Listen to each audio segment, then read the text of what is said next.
Assalamualaikum warahmatullahi wabarakatuh. Selamat pagi dan salam sejahtera untuk kita semua. Yang terhormat kepada Bapak Rosid, SPD MSI selaku Kepala SMA Negeri 8 Kediri. Yang kami hormati Bapak Ibu, Wakil Kepala SMA Negeri 8 Kediri. Yang kami hormati Bapak Ibu, Pembina OSIS SMA Negeri 8 Kediri. Yang kami hormati Bapak Ibu orang tua atau wali murid siswa baru SMA Negeri 8 Kediri. Dan tidak lupa adik-adik siswa baru SMA Negeri 8 Kediri yang berbahagia. Puji syukur marilah kita panjatkan kehadirat Allah Subhanahu wa Ta'ala atas limpahan rahmat, nikmat, taufik dan hidayahnya, sehingga pada hari ini, Senin 12 Juli 2021, kita dapat mengikuti acara pembukaan MPLS SMA Negeri 8 Kediri tahun pelajaran 2021-2022 dalam keadaan sehat walafiat. Salawat serta salam semoga tetap terlimpahkan kepada junjungan kita Nabi Muhammad SAW, Nabi akhir zaman, Nabi penuntun umat, Nabi pemberi syafaat. Mengawali kegiatan MPLS SMA Negeri 8 Kediri tahun pelajaran 2021-2022, marilah kita saksikan dan dengarkan pembukaan yang akan disampaikan oleh Bapak Rozik, SPD MSI, selaku Kepala SMA Negeri 8 Kediri. Marilah kita saksikan bersama.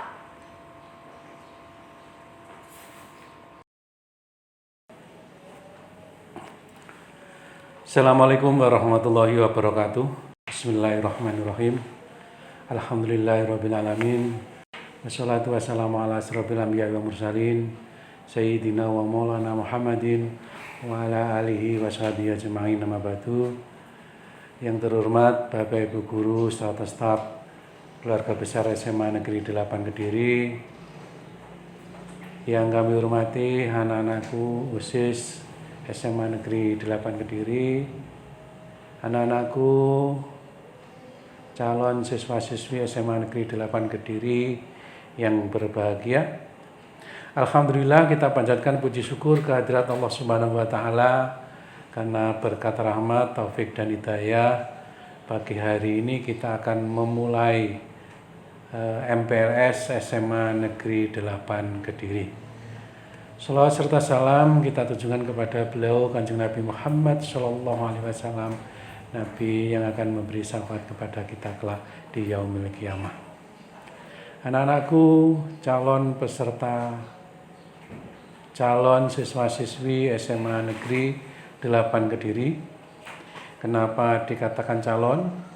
Karena siswa baru itu diwajibkan mengikuti MPLS selama 3 hari, Senin, Selasa, Rabu, tanggal 12, 13, dan 14 Juli 2021. Jadi MPLS wajib diikuti oleh anak-anakku calon siswa-siswi SMA Negeri 8 Kediri. Saya ucapkan selamat kepada anak-anakku calon SMA Negeri 8 Kediri karena ratusan siswa yang mendaftar di SMA Negeri 8 Kediri, kalianlah 400 siswa lebih yang diterima di SMA Negeri 8 Kediri. Mudah-mudahan selama dididik, selama pembelajaran di SMA Negeri 8 Kediri selama 3 tahun, mudah-mudahan anak-anakku semuanya sukses, semuanya kerasan di SMA Negeri 8 Kediri. SMA Negeri 8 Kediri itu ada 2 jurusan, yaitu jurusan IPA dan IPS. Kemudian juga anak-anak yang bakat berprestasi di bidang olahraga apapun di sini itu ada olahraga anak-anak yang berprestasi. Selain di bidang olahraga anak-anakku yang berprestasi, tahun ini, tahun kemarin juga ada kelas unggulan. Kelas unggulan ini dikhususkan kepada anak-anakku yang memang ingin dididik secara khusus, dididik secara sempurna di SMA Negeri 8 Kediri untuk dipersiapkan di senam PTN, dipersiapkan di perguruan tinggi negeri supaya nanti kedepannya bisa diterima di perguruan tinggi negeri ternama. Oleh karena itu SMA Negeri 8 Kediri membuka kelas unggulan jam 6 pagi masuk, kemudian selama 1 jam dididik secara khusus yang IPA materi IPA, yang IPS materi IPS untuk dipersiapkan selama 3 tahun masuk di perguruan tinggi negeri. Karena unggul, karena kelas unggulan, semuanya insya Allah serba unggul, semuanya serba disiapkan secara matang oleh tenaga-tenaga pendidik yang ada dari SMA Negeri 8 Kediri. Juga kita mudah-mudahan nanti bisa kerjasama dengan lembaga bimbingan ternama di kota Kediri. Oleh karena itu, dengan ucapan Bismillahirrahmanirrahim, MPLS SMA Negeri 8 Kediri kita buka. Sekali lagi, semoga anak-anakku semuanya kerasan sukses di SMA Negeri 8 Kediri. Ihdinas siratal mustaqim. Wassalamualaikum warahmatullahi wabarakatuh. Demikian tadi pembukaan yang telah disampaikan oleh Bapak Rozik, SPD MSI, selaku Kepala SMA Negeri 8 Kediri, telah kita saksikan bersama. Nah, untuk adik-adik jangan lupa ya mengisi komentar atau absen di kolom komentar dengan format nama kalian dan juga gugus kalian. Nah, itu contohnya kayak gimana sih, Kak? Contohnya nih, aku Ersy Armadani dalam kurung gugus Indra, contohnya hadir seperti itu ya. Waduh, pastinya adik-adik juga udah paham kan apa yang disampaikan sama Kak Ersy tadi. Iya.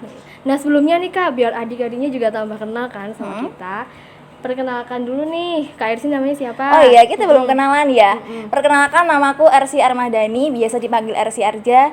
Aku dari kelas 12 IPA 1. Kalau aku namanya Dela Armita Prameswari, biasa dipanggil Dela atau juga Mita boleh lah ya. Terserah sih. Nah, aku berasal dari kelas 12 IPA 2. Nah, itu dia ya. Oke, langsung aja kita cus ke materi berikutnya ya, yang akan disampaikan oleh Bu Etika Khuratu Ayunin, SHI MPD. Nah, beliau itu akan membawakan tentang pendidikan karakter. Ya, menarik ya. Jadi, mari ayo kita saksikan bersama.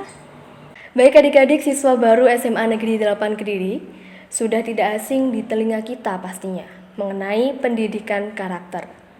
Pendidikan karakter itu sendiri sangat erat hubungannya dengan pendidikan moral. Dan pastinya pendidikan karakter itu sangat penting dan juga sangat diperlukan. Dan untuk mengulas tentang pendidikan karakter itu sendiri, telah hadir bersama saya Bu Etika Khuratu Ayunin, SHI MPD. Selamat pagi Bu Tika. Ya, selamat pagi. Gimana Mbak kabarnya? Dela, alhamdulillah baik. Baik, Bu Ayun, saya ingin menanyakan nih, apa sih pengertian dari pendidikan karakter itu sendiri? Jadi kita tidak asing ya mendengar apa itu pendidikan karakter, apa itu pendidikan karakter. Bahkan sering sekali digaungkan oleh Bapak Ibu guru kita sendiri. Betul sekali. Iya. Jadi pendidikan karakter itu sendiri adalah suatu proses atau usaha ya yang dilakukan untuk membina, memperbaiki dan membentuk tabiat atau watak siswa. Bukan watak saja, bahkan di situ ada sifat kejiwaan, kemudian akhlak, budi pekerti ya, sehingga nantinya siswa-siswi itu bisa menunjukkan perangai yang bagus, yang baik ya ketika berhadapan dengan Bapak Ibu guru itu sendiri, dengan teman-temannya atau bahkan dengan masyarakat luar. Baik, lalu dengan pengertian yang ada di situ tuh Bu, ada nggak sih tujuannya itu apa begitu Bu, pendidikan karakter? Oh iya, setelah kita melihat pengertiannya, dia ini bertujuan untuk membentuk ya bangsa, tapi lebih khususnya di sini kita kan MPLS. Betul, ya, betul. MPLS. Jadi tujuannya itu membentuk siswa-siswi yang tangguh, kemudian kompetitif, kemudian yang paling penting adalah berakhlak mulia, ya, bermoral, kemudian bertoleran, bergotong royong. Intinya mereka itu bagaimana cara mereka agar mempunyai sifat-sifat yang mulia, sifat-sifat yang baik, ya, agar nanti ketika di masyarakat mereka mempunyai nilai-nilai positif. Betul seperti itu. sekali. Lalu dengan tujuan dan pengertian yang telah Bu Ayun jabarkan, adakah fungsinya begitu, Bu? Iya. Setelah kita melihat tujuannya, ya, Iya. di situ ada 3 fungsi. Yang pertama pembentukan, kemudian penguatan, perbaikan, dan yang ketiga penyaring. Yang pertama itu pembentukan. Awalnya kita harus membentuk siswa-siswi, ya, mungkin entah dari fisiknya, dari olah fisik, kemudian olah hati, olah rasa, kemudian olah fikir, ya. Betul sekali. Nah, agar mereka itu bisa, ya, bisa mengembangkan potensi-potensi baik yang ada di dalam dirinya. Seperti itu. Kemudian untuk fungsi yang kedua ini penguatan dan perbaikan. Setelah kita tanamkan, ya, kepada anak-anak pendidikan karakter tersebut, ketika kita melihat sesuatu yang tidak baik, otomatis kita bantu untuk memperbaiki, ya, agar mereka itu bisa bertanggung jawab, bisa mengembangkan potensi individu, kelompok, atau instansi masyarakat secara umum, seperti itu. Kemudian yang ketiga ini, ya, fungsi penyaring. Jadi setelah mereka sudah mendapat pelajaran banyak dari pendidikan karakter, ya, setelah mereka sudah mempunyai istilahnya mereka sudah mempunyai pondasi apa itu pendidikan karakter, mereka sudah paham, ya, otomatis mereka bisa menyaring budaya mana yang bagus dan budaya mana yang tidak bagus. Otomatis mereka sudah mempunyai saringan sendiri. Baik, apalagi di zaman yang sekarang. Iya, betul gitu ya. sekali. Zamannya sekarang ini sudah ya seperti itu kita tahu Iya, sendiri, betul ya. sekali. Lalu dengan semua yang telah Ibu jabarkan, adakah dimensi-dimensinya begitu, Bu? Oh iya, sebenarnya seperti yang saya baca, dimensi pendidikan karakter itu ada 4.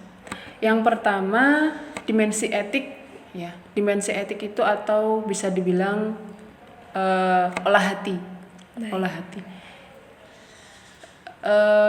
Dimensi olah hati ini nantinya para siswa-siswi diharapkan menjadi pribadi yang beriman, bertakwa, kemudian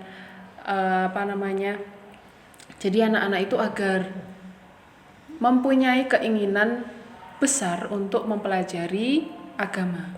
Baik. Seperti itu.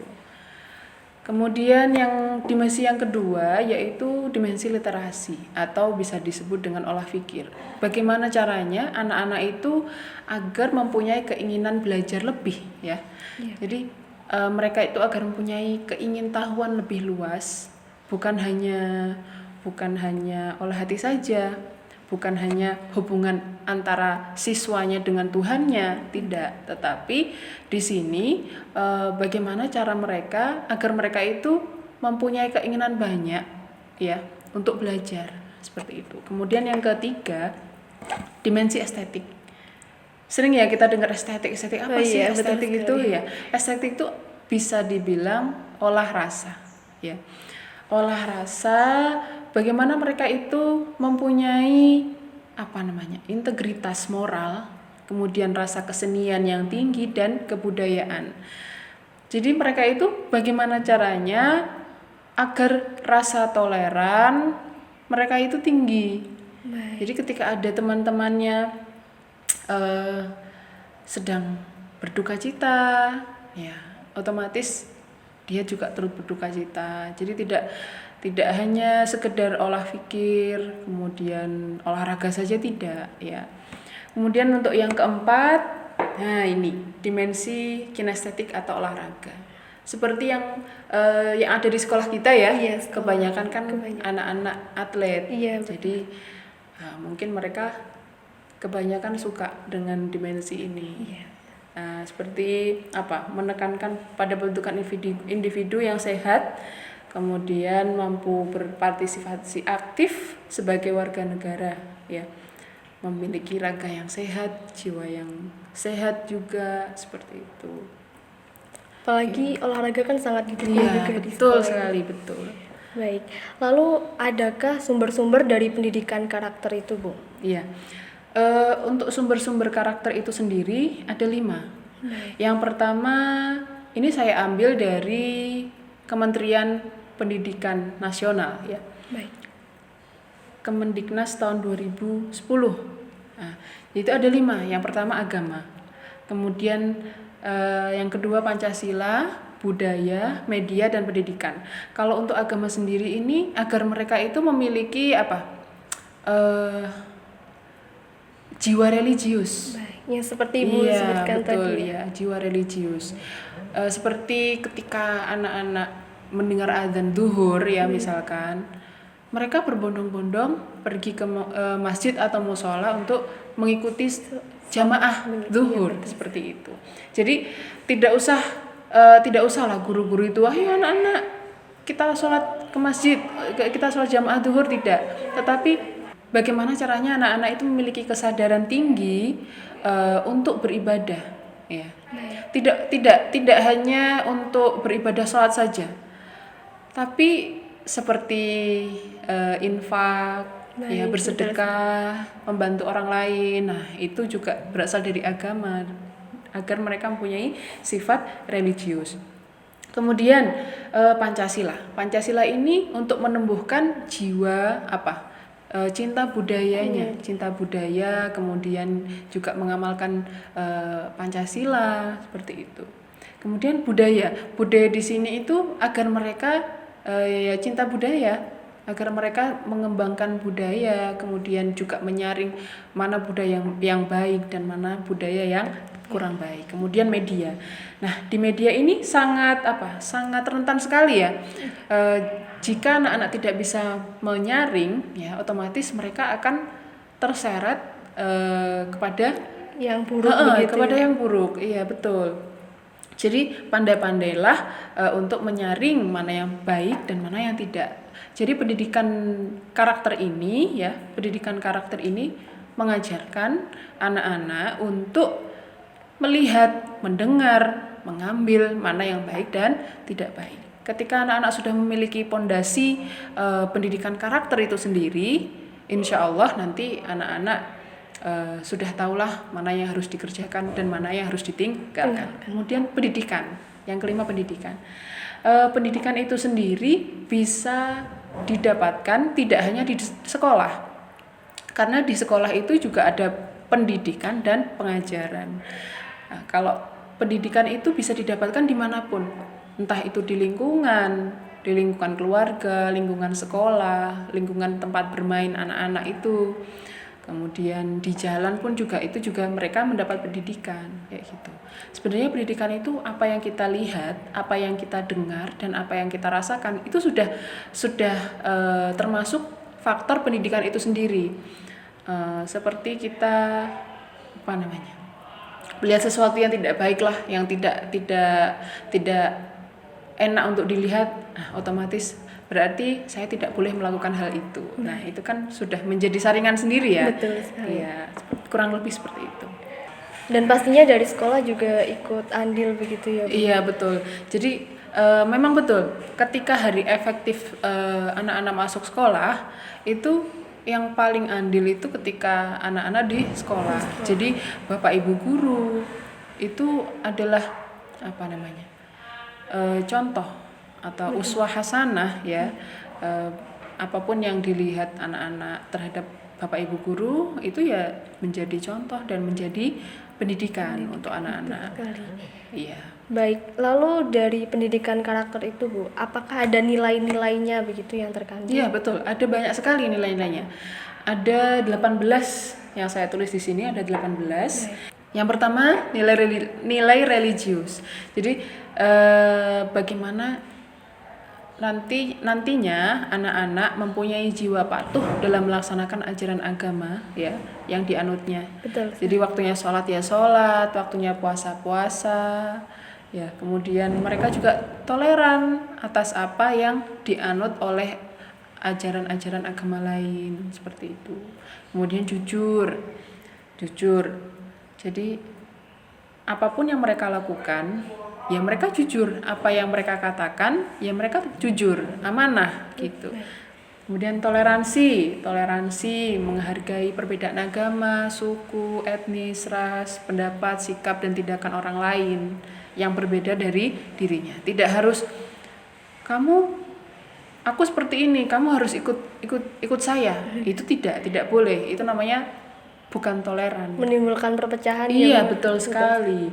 Kemudian disiplin. Memang seharusnya disiplin itu ditanamkan sejak kecil ya. Memang harus. Karena disiplin itu sendiri bisa membentuk Bisa membentuk masa depan anak-anak. Baik, betul sekali. Iya, gitu. Kemudian kerja keras. Mereka melakukan atau mengerjakan tugas-tugas mereka dengan sungguh-sungguh sampai tuntas begitu. Kemudian di sini juga ada kreatif. Ya, mereka itu berpikir dan melakukan sesuatu untuk menghasilkan cara atau hasil baru. Jadi dia berkreasi, membuat sesuatu yang baru. Dia tidak mengikuti apa yang dibuat oleh orang lain. Nah, seperti itu.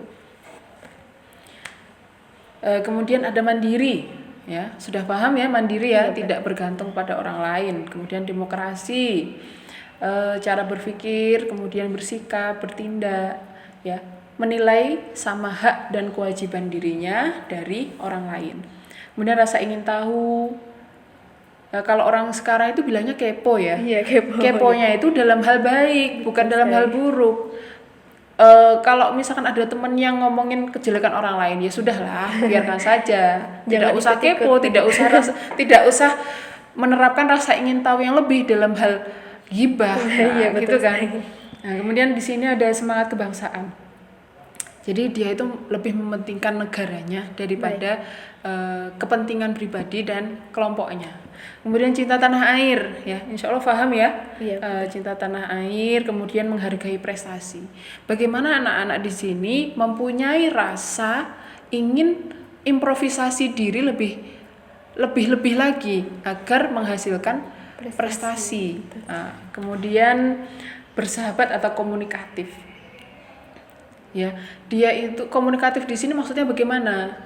Ya tidak hanya pendiam saja, tidak sombong, tidak angkuh. Ya, ketika ada gurunya lewat kemudian disapa. Misalkan ya, Bu Ayun, Bu siapa? Nah, gitu, tidak apa-apa, itu namanya komunikatif. Kemudian cinta damai, jangan sampailah kita membuat orang lain itu tidak nyaman dengan apa yang kita bicarakan, dengan apa yang kita lakukan gitu. Kemudian gemar membaca, ya paling tidak anak-anak itu sehari saya yakin anak-anak itu sangat betah ya pegang HP bahkan berjam-jam ya.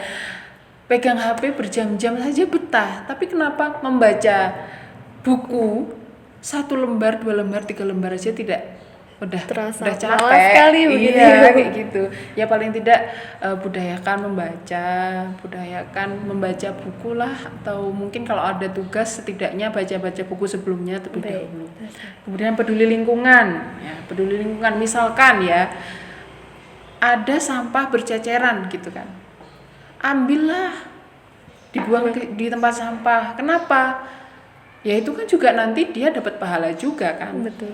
Ya paling tidak dia jika tidak dia niatkan untuk membantu orang lain, ya paling tidak ya niatkan untuk diri sendirilah, seperti itu. Supaya lebih bersih, Iya, lebih enak dipandang. Kemudian peduli sosial. Peduli sosial di sini ketika ada temannya membutuhkan bantuan ya, langsung kita cepat dan tanggap. Nah, seperti itu. Kemudian memiliki rasa tanggung jawab. Ya, tanggung jawab, berani berbuat, berani bertanggung jawab. Udah. Baik, jadi itu tadi ya Bu yang nilai-nilai pendidikan karakter. Iya. Banyak sekali ternyata Iya, ya. banyak sekali, ada 18. Baik, jadi terima kasih Bu atas jawaban Iya, materi-materinya. Baik, itu tadi adik-adik siswa baru SMA Negeri 8 Kediri mengenai materi pendidikan karakter yang telah disampaikan oleh Bu Ayun. Oke, itu tadi adik-adik pendidikan karakter yang udah disampaikan sama Ibu Ayun. Pastinya Ya. udah paham kan ya semuanya? Pastinya kalian semua udah paham apa sih pentingnya pendidikan karakter itu Bener bagi banget. kita semua ya. Bener banget, apalagi di era digital gak sih Kak? Iya, betul banget. Jadi kita sambil belajar sambil juga diterapkan. Buat adik-adik tolong dijaga ketikannya ya di kolom komentar karena di sini juga ada guru-guru. Kita harus mencerminkan sebagai murid yang baik. Betul banget. Jadi langsung aja gak sih kita Iya. ke video selanjutnya, yaitu ada wawasan Wiyata Mandala dan tata tertib di SMA Negeri 8 Kota Kediri yang akan disampaikan oleh Ibu DRA Sri Rahayu Ningsih. Langsung aja ke videonya.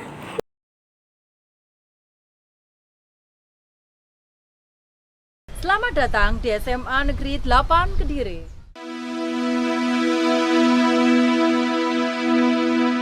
SMA Negeri 8 Kediri sangat strategis dan mudah terjangkau karena terletak di jantung kota Kediri, tepatnya di Jalan Pahlawan Kusuma Bangsa, nomor 77, Kota Kediri.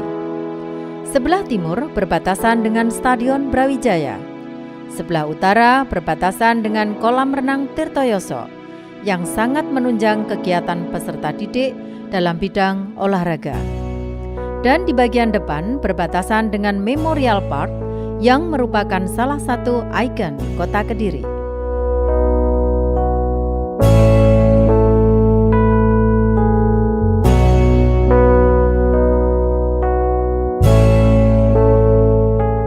Assalamualaikum warahmatullahi wabarakatuh. SMA Negeri 8 Kediri memiliki sejarah panjang, merupakan sekolah yang terakreditasi A. Berdiri sejak tahun 1991 dengan NPSN 2053432. Berawal dari Sekolah Guru Olahraga atau SGO dan kemudian menjadi SMA Negeri 8. SMA Negeri 8 mengemban tugas menjadi sekolah zonasi di bidang olahraga, memperkuat olahraga. Sekolah ini mempunyai segudang atlet yang berprestasi di tingkat daerah, provinsi, nasional, dan bahkan internasional. Siswa di sekolah ini banyak yang menjadi atlet yang tergabung dalam pembinaan Pusat Latihan Kota Puslatkot dan Pusat Latihan Dasar Puslatda, bahkan ada yang masuk di pelatihan nasional Pelatnas. SMA 8 Kediri memiliki visi mencetak generasi yang berakhlakul karimah, terampil dan berprestasi. Dengan misi 1, melaksanakan bimbingan sebagai upaya membentuk sikap hidup yang sehat, beriman dan bertakwa kepada Tuhan Yang Maha Esa. 2, melaksanakan fungsi pelatihan sebagai upaya untuk mengoptimalkan perkembangan kecakapan dan keterampilan peserta didik berdasarkan bakat dan minat yang dimilikinya, sehingga dengan bekal keterampilan tersebut dapat memperoleh kehidupan yang layak di era industri 4.0. 3, melaksanakan fungsi pengajaran sebagai upaya untuk mengembangkan iptek, olahraga, dan seni. Wassalamualaikum warahmatullahi wabarakatuh. Bravo SMA Negeri 8 Kediri.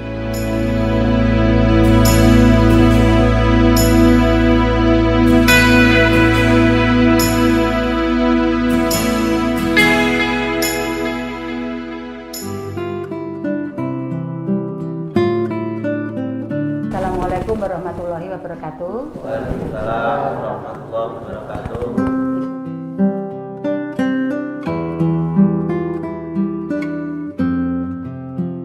Kemudian di sini harus ada action-actionnya atau kegiatan-kegiatannya tadi untuk membrandingkan olahraga tadi.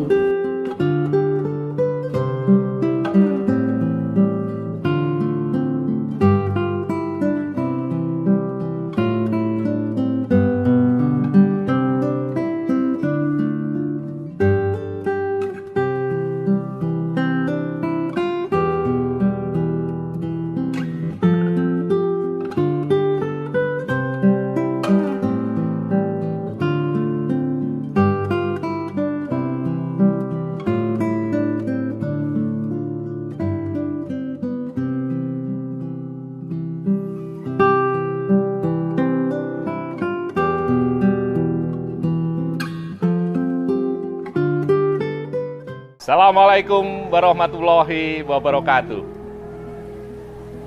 Kami, guru-guru SMA Negeri 8 Kediri, adalah guru-guru yang profesional. Karena kami lulusan dari pendidikan sarjana yang kami mengajar sesuai dengan bidang studi kami masing-masing. Pembelajaran yang kami lakukan sesuai dengan pembelajaran yang dianjurkan oleh pemerintah, yaitu pembelajaran yang interaktif, komunikatif, menyenangkan. Kami juga menggunakan buku-buku yang telah sesuai dengan aturan pemerintah, buku-buku dari pemerintah, antara lain buku-buku referensi, buku-buku pengayaan, dan buku-buku yang lain yang sesuai dengan kurikulum yang berlaku di negeri ini. Kami juga menggunakan metode-metode yang menyenangkan, interaktif, menyenangkan bagi siswa, sehingga pembelajaran dapat dilakukan dengan baik. Demikian testimoni kami dari guru-guru SMA Negeri 8 Kediri. Akhirul kalam, wassalamualaikum warahmatullahi wabarakatuh. Kami orang tua murid, kami sangat mendukung program sekolah karena bertujuan untuk peningkatan mutu siswa dan lembaga. Hal ini terbukti dengan banyaknya alumni yang diterima di perguruan tinggi negeri yang favorit seperti STAN, Polri, TNI, dan lain-lain. Dan sebagian mereka diterima melalui jalur prestasi. Terima kasih. Saya sebagai wali murid dari anak saya yang sekolah di SMA 8 Kota Kediri, di sini mempunyai 2 prestasi, yaitu akademik dan non-akademik, terutama non-akademiknya di bidang olahraga. Kenapa anak saya bersekolah di sini? Karena biar olahraganya juga semakin bagus, dan harapan saya anak saya sekolah di sini supaya prestasi olahraga dan akademiknya juga bagus. Karena sekolah SMA 8 Kota Kediri termasuk sekolah pengembang bakat olahraga. Terima kasih. Kami bangga menjadi siswa di SMA Negeri 8 Kediri ini karena kami dibimbing oleh guru yang baik dan profesional. Selain mendapatkan ilmu pengetahuan, kami juga punya kesempatan yang besar untuk mengembangkan bakat dan minat kami, terutama dalam bidang olahraga. Karena SMA Negeri 8 Kediri ini merupakan sekolah yang berbasis olahraga dan mempunyai segudang atlet yang berprestasi. Saya sendiri adalah seorang atlet sepak bola dari klub Persidikap Kediri. Dan saya merasa kalau SMA 8 Kediri ini akan bisa memberikan saya wadah untuk lebih berprestasi lagi dalam bidang olahraga. Terima kasih.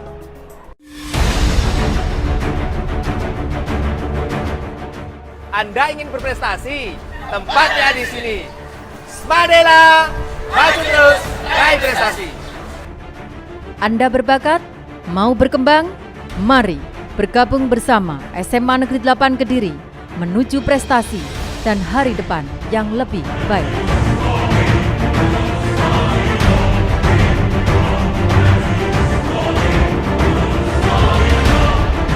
Kurikulum yang diterapkan di sekolah ini adalah kurikulum tahun 2013. Pengembangan kurikulum di sekolah ini tidak hanya menitik beratkan pada aspek ilmu pengetahuan, tetapi juga mengembangkan aspek keterampilan dan budi pekerti. Hal ini terbukti dengan adanya kegiatan intra dan ekstra kurikuler untuk mengisi waktu luang dengan tujuan untuk mengembangkan soft skill dan mengeksplorasi bakat dan minat siswa. Hal tersebut sejalan dengan 4 pilar pendidikan dari UNESCO, yaitu How to Know, How to Do, How to Be, dan How to Live Together.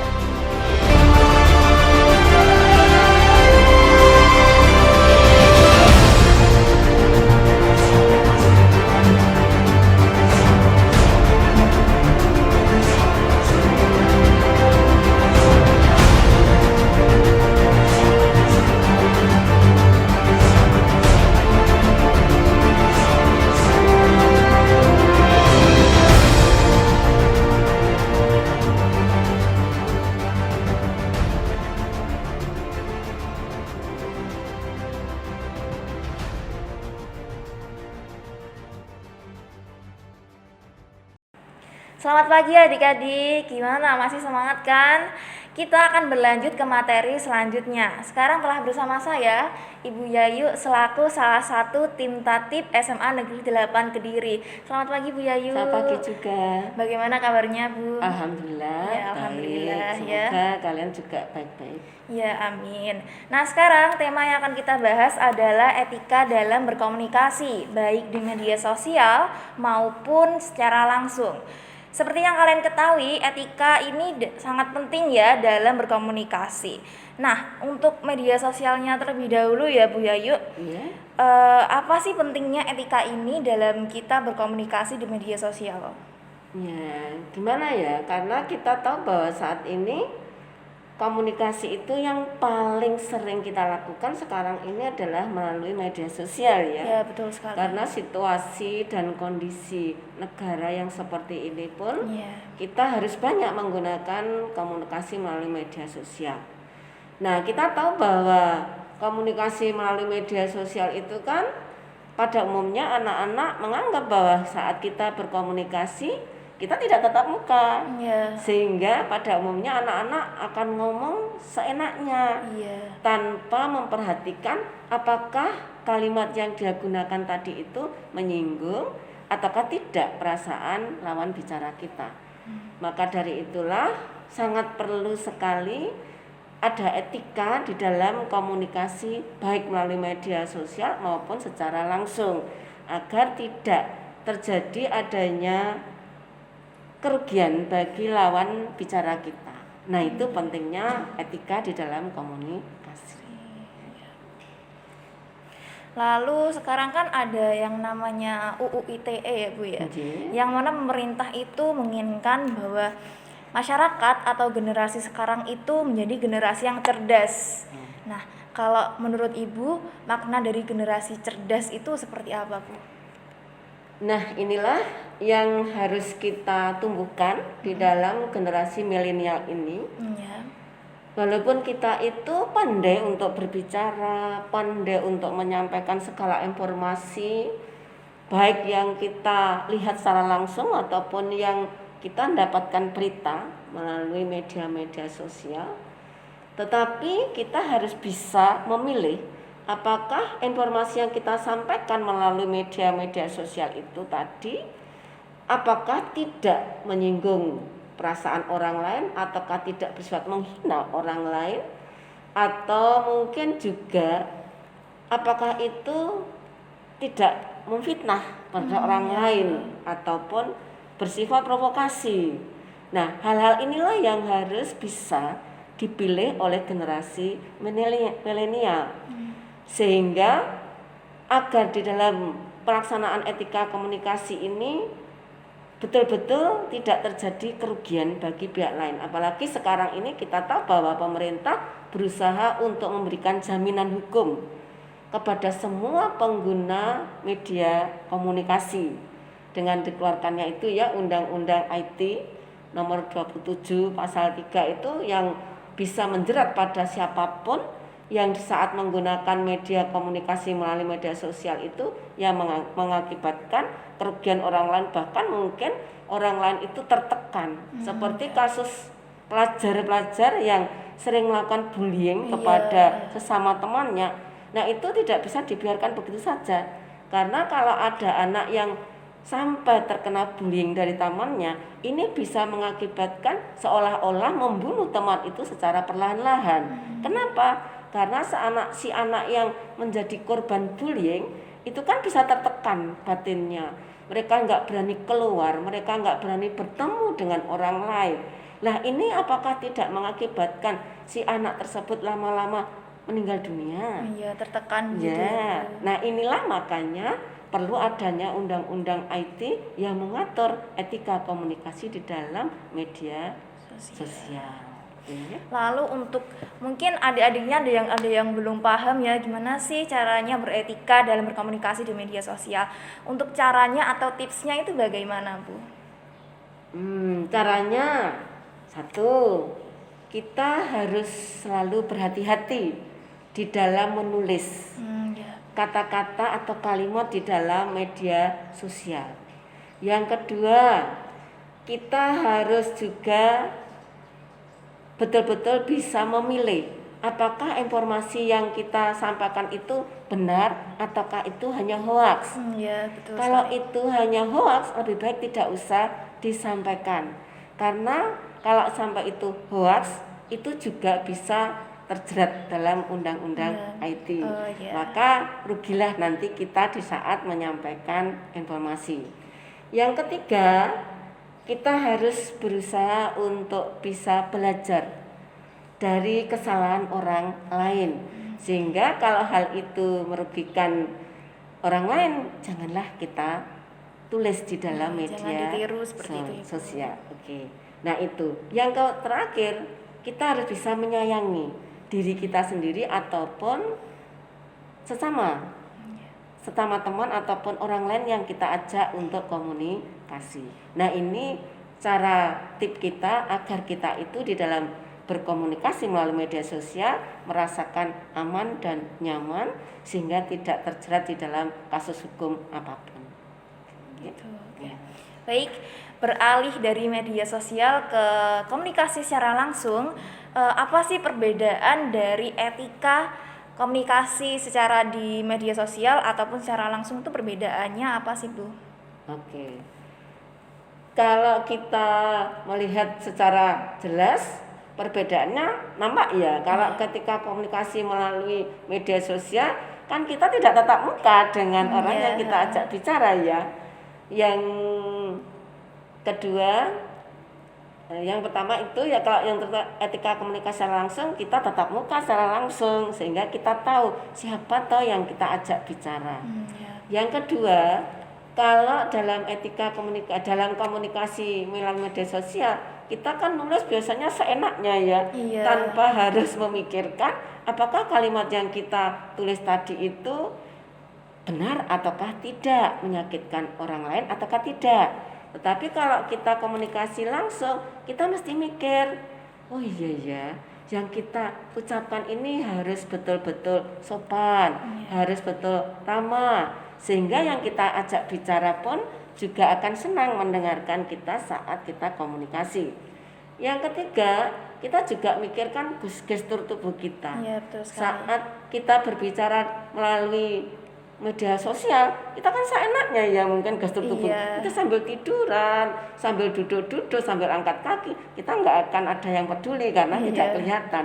Tetapi saat kita komunikasi langsung, kita harus memikirkan gestur tubuh kita. Misalnya saat bicara ya kita harus melihat atau menatap orang yang kita ajak bicara. Terus cara berdiri kita pun juga harus sopan, nggak boleh seenaknya.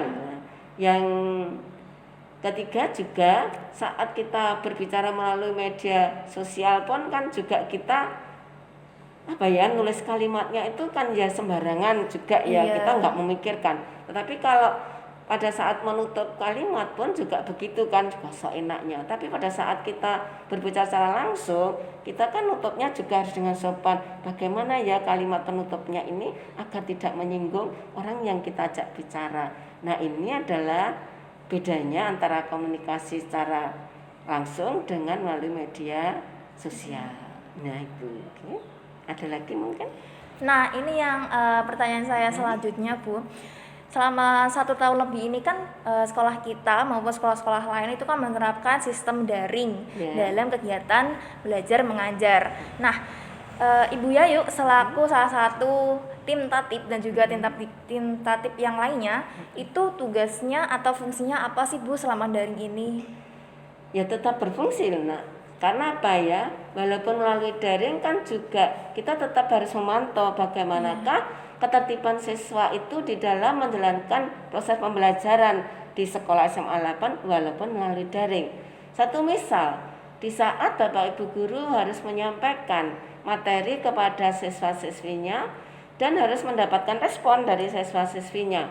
Nah, pada saat itu Bapak Ibu guru mendapatkan kalimat-kalimat yang dianggap oleh Bapak Ibu guru itu adalah suatu jawaban yang tidak pantas yang disampaikan oleh siswa kepada Bapak Ibu guru. Akhirnya Bapak Ibu guru lapor kepada kami tim tatip. Nah, untuk itulah maka tim tatip kami memanggil kepada siswa itu beserta dengan orang tuanya untuk melakukan klarifikasi. Apakah benar bahwa siswa tersebut telah melakukan penulisan kalimat di media sosial kepada Bapak Ibu seperti ini. Kalau memang benar, maka kami pun melakukan pembinaan agar siswa tersebut tidak lagi melakukan perbuatan yang sama. Karena apa? Selama pembelajaran daring ini, Bapak Ibu guru kan juga menyampaikan materi, juga melakukan pembinaan karakter. Nah, maka dari itulah selama pembelajaran melalui media sosial pun siswa harus terbentuk karakternya. Satu. Yang kedua, apabila ada keluhan dari sesama teman yang merasa bahwa dia itu mendapatkan kalimat yang tidak pantas dari teman-temannya pun, mereka juga berkeluh pada kami tentatif. Sama nanti kami tentatif juga akan memanggil siswa tersebut untuk melakukan klarifikasi. Nah, inilah yang betul-betul harus kita lakukan selama pembelajaran daring. Jadi bukan berarti bahwa tentatif itu selama pembelajaran daring tidak ada fungsinya, tidak. Tapi kami memantau murid-murid kami melalui media sosial di dalam menggunakan komunikasi melalui media sosial. Nah, itu.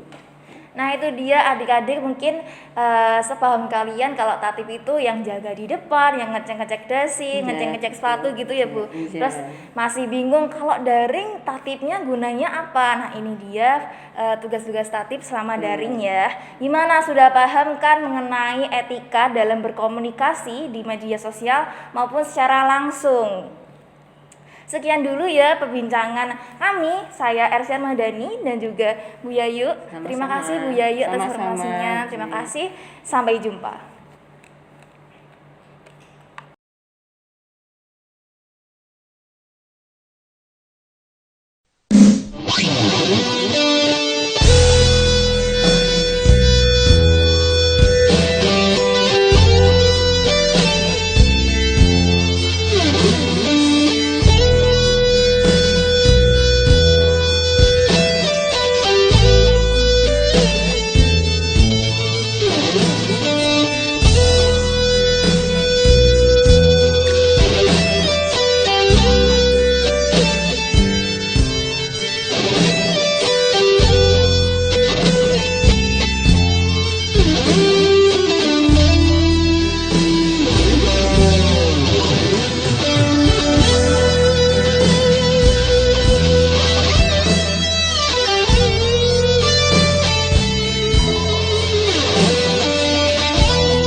Nah, itu dia video profil dan juga wawasan yang diberikan oleh Ibu Yayu ya mengenai etika dalam berkomunikasi. Jadi udah paham kan ya? Bener banget. Harusnya sih udah paham ya, Kak. Terus gimana nih adik-adik? Masih semangat apa udah capek? Harus nih? semangat dong. Kita di sini juga semangat. Iya, bener banget. Karena setelah ini kalian juga harus mengerjakan tugas-tugas ya. Bener banget. Jangan lupa ya dicek di Telegramnya. Dan nanti jam 12 siang kalian juga harus absen siang. Jadi jangan lupa harus diisi absennya. Iya. Baik, itu tadi rangkaian kegiatan MPLS hari ini, hari Senin ya hari ini. Senin, ya. Bener banget. Dan jangan lupa besok masih ada MPLS lagi dan pastinya akan lebih seru, lebih menarik. Kami yang bertugas, saya Delarim Prameswari dari kelas 12 IPA 2 dan saya Ersen Madani Saputri dari kelas 12 IPA 1 pamit undur diri. Terima kasih atas perhatiannya dan mohon maaf bila ada kekurangannya. Wassalamualaikum warahmatullahi wabarakatuh.